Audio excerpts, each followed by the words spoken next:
Hi, everyone. Show of hands, how many of you here have pets at home? Yeah, it's pretty close to what I expected. About 60% of Canadians have at least one cat or dog in their homes. And why do so many of us have pets? Well, they serve many functional roles, including being status symbols, part of our personal expression, and helpers. Many animals are given jobs that help humans, including therapy and service work. But companionship is the number one reason humans keep pets. Overall, pets are good for human health. In addition to helping us combat loneliness, they give us a sense of purpose. They help us connect with other people. Our stress is decreased by petting and cuddling with them. Many people perceive pets as non-judgmental, supportive, and comforting, which is great for our mental health. In turn, we take care of our pets by giving them food and a warm, safe place to live, and often toys to play with. The concept of the human-animal bond is often used to frame discussions about human-animal relationships, and it recognizes that each influences the psychological and physiological state of the other. The human-animal bond implies that the relationship between humans and animals is mutually beneficial. But more often than not, these relationships tend to be biased in our favor, because most aspects of animals' lives are controlled by us, and they live in a world designed for humans. Researchers know a lot about how pets benefit the lives of humans, but we don't know as much about how pets benefit from their relationship with us. And so I often wonder, if they could have it all their way, what would the world be like if it was designed from a cat or dog's point of view? And what might their relationships with us be like? Would they choose us as readily as we choose them? The reality is, we can't redesign our entire world for them, but we can try to learn more about their point of view and enhance their lives. And in doing so, we can optimize our bond with them to gain the maximum benefits for ourselves. Today, I'm going to illustrate for you some of the ways you can achieve this by sharing a personal story and some of my research findings related to veterans who work with service dogs. This is Steve Irwin. He's an Australian cattle dog, and Steve came into my life, family, and home in May 2020. I had grown up with other companion dogs, but Steve was the first I've raised and trained wholly on my terms, and I fell in love with him instantly.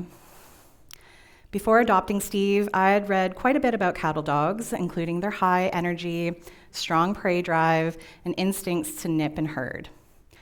What I wasn't prepared for, though, was managing Steve's fear of strangers.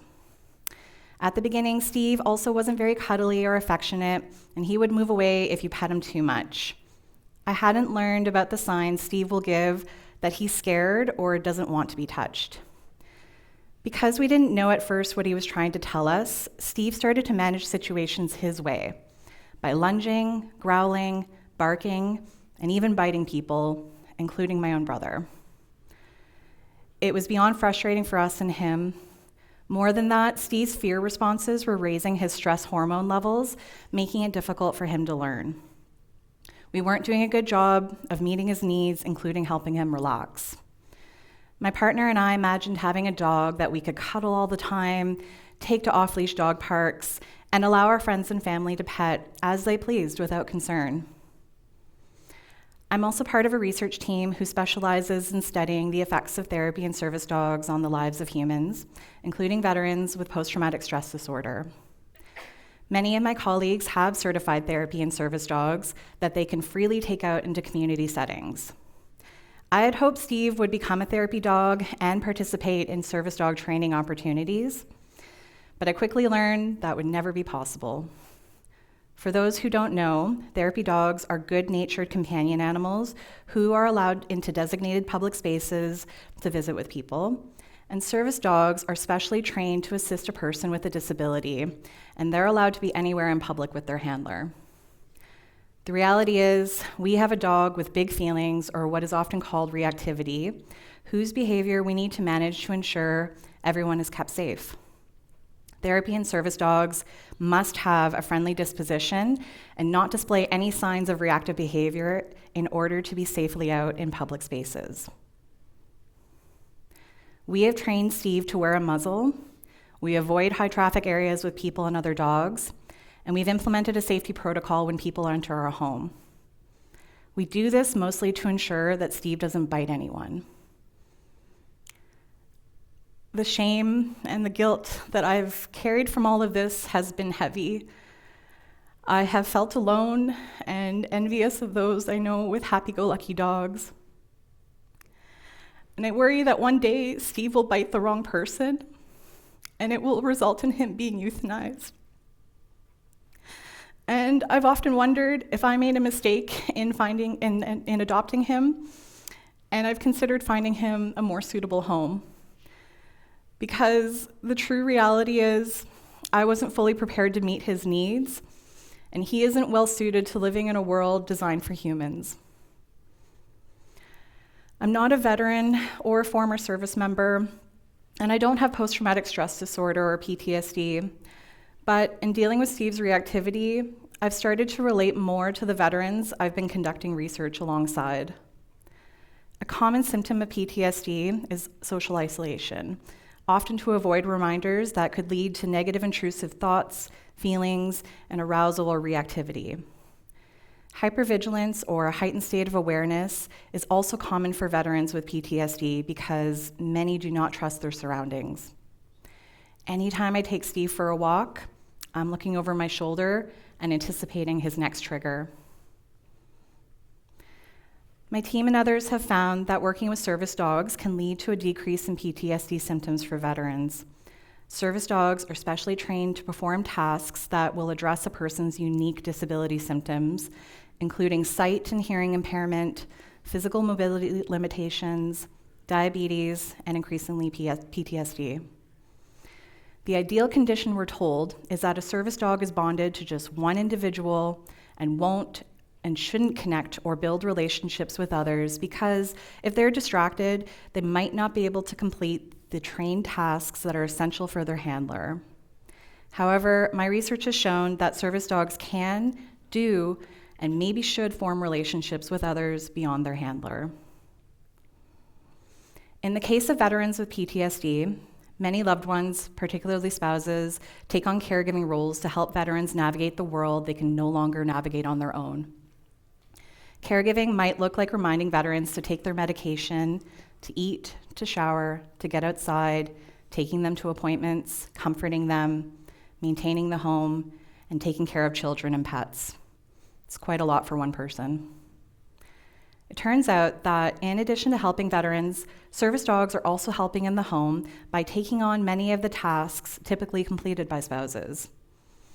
And while I'm sure there are dogs out there who are smart enough, no, these dogs are not vacuuming or doing the dishes, but they are, for example, accompanying veterans while driving and when walking around community spaces. Many spouses have shared with me that just knowing they don't have to worry about and monitor their partner's behavior while they're out in the world, it's a huge relief. They also get more time for themselves when they don't have to accompany the veterans everywhere. It sounded to me like spouses and service dogs were allies and formed a team of support for veterans, which made a lot of sense given the complex needs of veterans living with PTSD. Quite often, spouses are the ones who suggest a veteran begin working with a service dog as a complement to their PTSD treatment plan. Service dogs often enter homes at a time when families are desperate.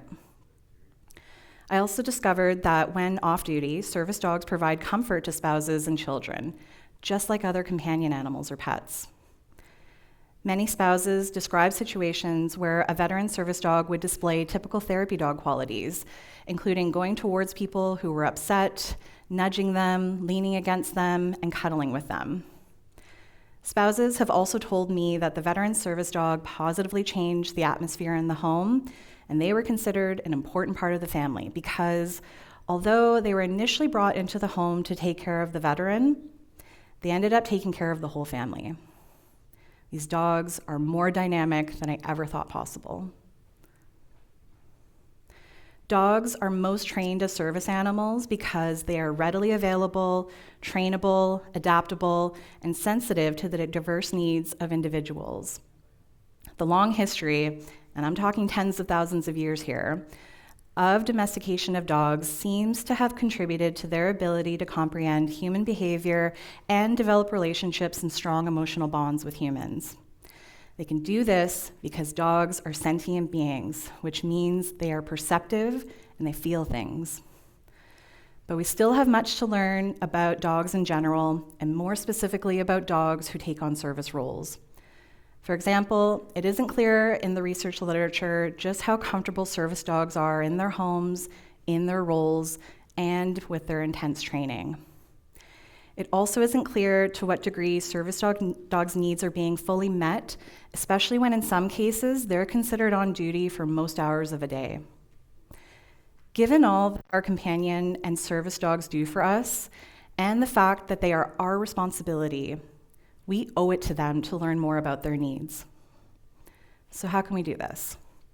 For starters, we can turn to the experts and the professionals. Steve's fear and biting ultimately led me to consult with professional dog trainers. And what I've learned from them has completely changed my relationship with Steve. They taught me and my partner about what is called enrichment, which is about incorporating a wide variety of activities into an animal's life that reflect their core needs.